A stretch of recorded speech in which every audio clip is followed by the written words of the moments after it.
Welcome. We're here this morning to talk to Bishop James. Very pleased to have him with me this morning to talk about his vision for lay ministry in the Diocese of Carlisle. We know that this is really important to him. And so as part of a bigger vocations event, we're talking to him about vocations to lay ministry. Good morning. Good morning, Alison. Good morning, everybody. Very nice to see you. So, Bishop James, I've prepared a few questions for you, and I hope that that's all right. Please go off-piste whenever you like. It's not intended to be a grueling interview, just a conversation, really. Before you were bishop, I believe you were involved in training lay ministers, and I know it's something you still feel very strongly about. I wonder if you might begin by saying something about how you see lay ministry in the diocese today and in the future. I'm very passionate about lay ministry, as you were indicating in your introduction, Alison. I was the lay ministry advisor in Chester Diocese for several years, and that involved me in helping to discern people's gifts, develop their ministries, and engaging training of various kinds. And that's always been, for us here in Carlisle Diocese, a really, really important part of the mix. Somebody once described the church to me as much more like an orchestra than a bus. Very often it's been seen as rather like a bus, where the vicar is the one who drives and conducts and takes the fares and does everything, and everybody else is a sort of passenger, and they're taken to their appropriate destination. In an orchestra, the vicar is more like the conductor, and everybody else has their own particular part to play. They've got their own particular instrument, and they contribute in a crucial way to the overall music that's taking place. That's how I see lay ministry in the diocese. Absolutely crucial that all of us are involved. It's been described as every member ministry in the past, but I see that as absolutely vital for the future. Yeah, thank you. It is really sure that the roles of clergy and laity are complementary, isn't it? We need each other, as you say, like an orchestra. We can't just have cellos. We need some violins and some flutes as well.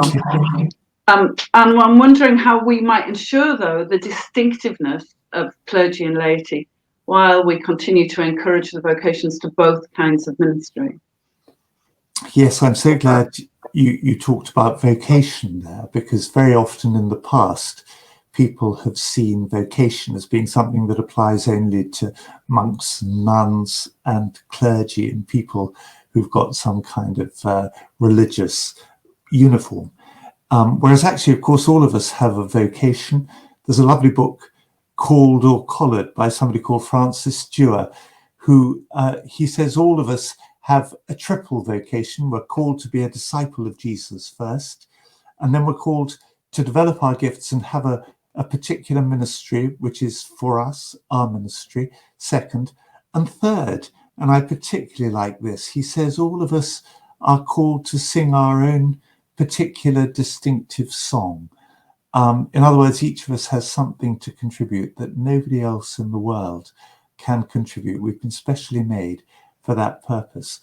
And I've always loved that. And I think I said about the orchestra, the clergy are there to conduct and the others are there to play. I think that is a big part of the complementarity and the distinctiveness. We choose clergy now who are capable of discerning people's gifts, of developing those gifts, of training them and encouraging them, and preaching and teaching and so on, and caring for them. But lay ministry of every kind is there for the reaching out into the world, for engaging with other people. And I think we can retain that distinctiveness while recognizing that neither is more important, and that actually all of us have a vital part to play. It's all there in 1 Corinthians 12, Romans 12, in St. Paul. All of us have a crucial part to play as part of Christ's body. Yeah, thank you. That really reminds me of the report that was published a couple of years ago by the Church of England, Setting God's People Free, in which Yeah. that's really very clearly stated, isn't it? That as the baptized people of God, we're all of equal worth and status. Yeah, so I think that's really important. I like the idea of everybody having their own distinctive song to sing. That just moves us slightly away from the orchestra, but we're still in the world of music, aren't we? Yeah. And I've heard people singing their song across Cumbria in a whole number of ways.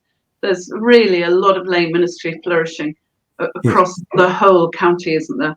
And I'm sure you too have seen that. And I'm wondering how you see that being nourished into the future. So here we are now with people singing their songs. I think I'm asking you how we turn it into a choir actually now. That's a really good analogy. Yeah, I think that's just so important. Like you, I've been hugely impressed by so many people I've seen right around the diocese and in all our various ecumenical contexts, in all our different denominations, exercising wonderful ministries, very often in a very humble, undemonstrative way, but hugely effective, and reaching out, caring for people, sharing their faith in a very simple way. And I think in terms of nourishing it, I see our mission communities, the developing mission communities, as really rather important for all of this, because those are going to be the fundamental building blocks for the whole of the ecumenical county, within which people's gifts are discerned, within which people's ministries are developed, and within which people find the encouragement and support that they need for whatever it is God is calling them to do. And I remember I used to know somebody called Gillian Stamp, who wrote a number of books and was really a sociologist, but had a strong theological slant to everything that she did. And she used to say that there were three crucial things that the clergy in particular, and lay leaders too, needed to be doing. And that was tasking, training, and thanking. 3 T's: tasking, training, and thanking. Tasking, helping people to see what God is calling them to be and to do. Training, enabling them to do that by providing them with the necessary resources and the necessary training. And then thanking, making quite sure that they know that what they're doing is really appreciated and is valued, and encouraging them to take it further. Yeah, thank you. I really like those 3 T's, which I haven't come across before. And especially as part of the job, the task of the mission community, isn't it? That they'll task the laity and train them and thank them. But not just the mission communities, actually the whole diocese. And I hear you saying that as well. That's really very encouraging. Thank you for that. Despite that, and we know that there's something about lay ministry which is at the heart of our baptism, that we're called to be disciples and we're called to be ministers, priests in the household of God, actually. Despite that, though, there's a common perception that the church are encouraging confident participation of lay people only as a means of finding lay alternatives to clergy. Heard lots of people say, oh, you're just plugging the gap, as it were. What might you say to correct that misconception? Yeah, it is something that is often suggested. And I'd want to say, well, first of all, I've been ordained for 42 years now, which seems extraordinary to me. But anyway, I have. And right from the start, this is the message about lay ministry that I've been absolutely passionate about and wanting to convey. And when I started out in the Church of England, we weren't so worried about numbers of clergy and finances and things. It was a very different world, really. Since then, a lot has changed. The role of clergy has changed quite a lot. And I think we're very aware now both of the importance of every member ministry, if there is to be growth of any kind, and I'll come back to that in a moment, but also we're very aware that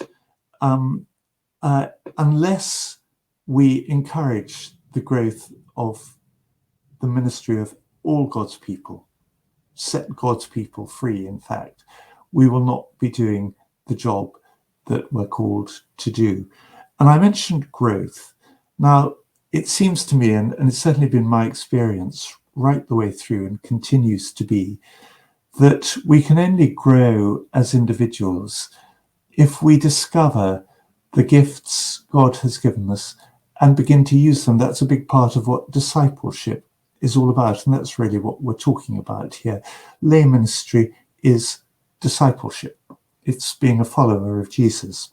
We grow ourselves as we discover our gifts and as we use them, and we discover we can do things we would never have believed possible. I've talked to so many people over the years who say, I'm now leading the prayers in church, I'm preaching, I'm talking about my faith to other people. And had you said I would do that, 5 years ago, I would have laughed in your face and said that's absolutely impossible, not something I could ever begin to contemplate.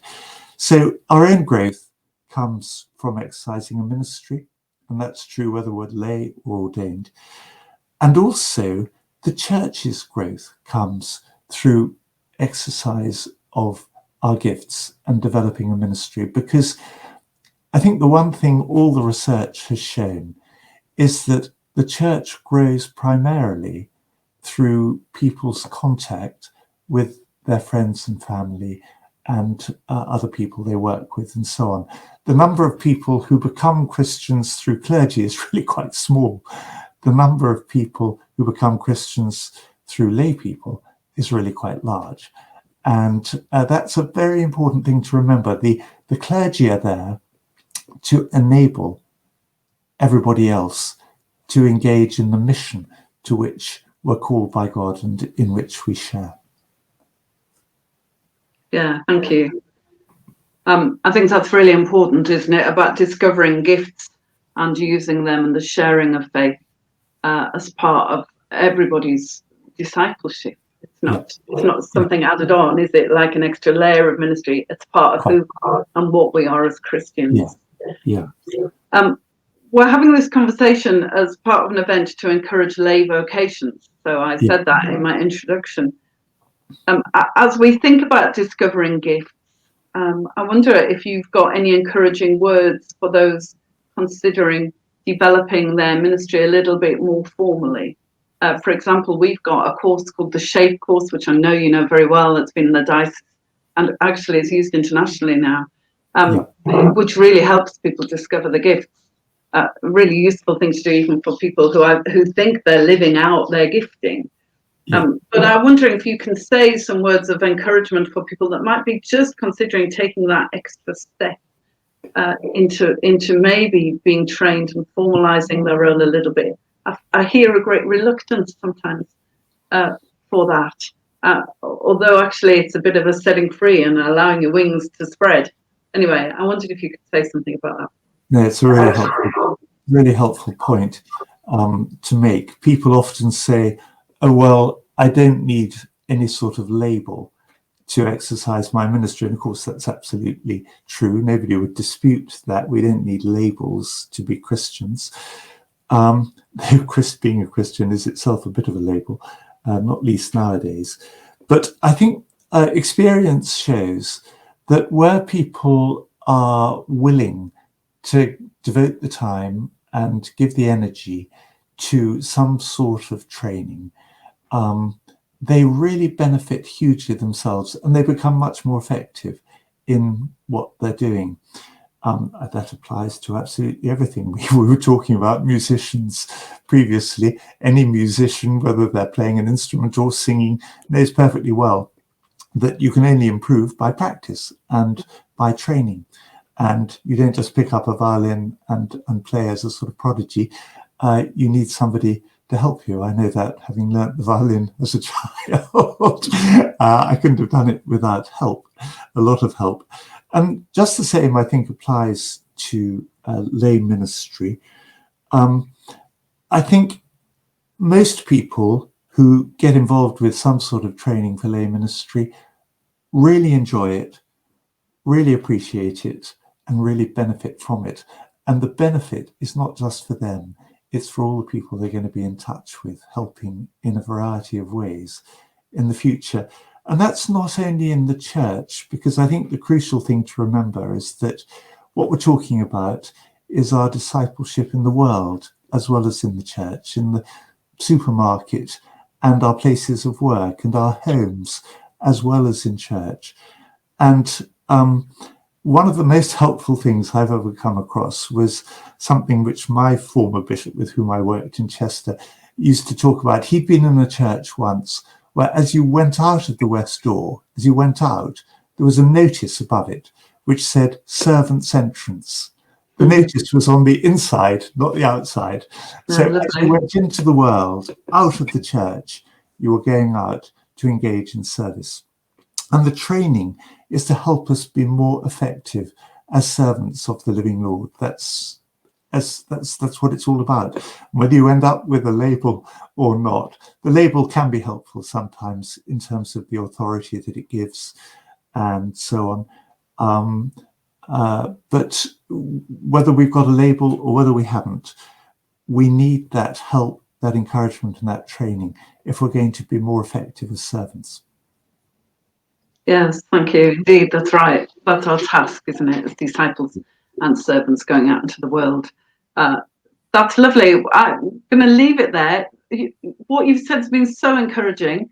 As you know, I hold a portfolio of kind of training for lay ministry, and I'm really encouraged and reassured by what you said, and I know that everybody watching this will be, and I really hope that maybe you've given some people some food for thought as they think about how they develop as disciples and become servants going out into the world. Thank you, Alison. Well, I do hope so, because it is so important for everything that we're called to be and do, and for the growth of God's kingdom here in Cumbria. Thank you.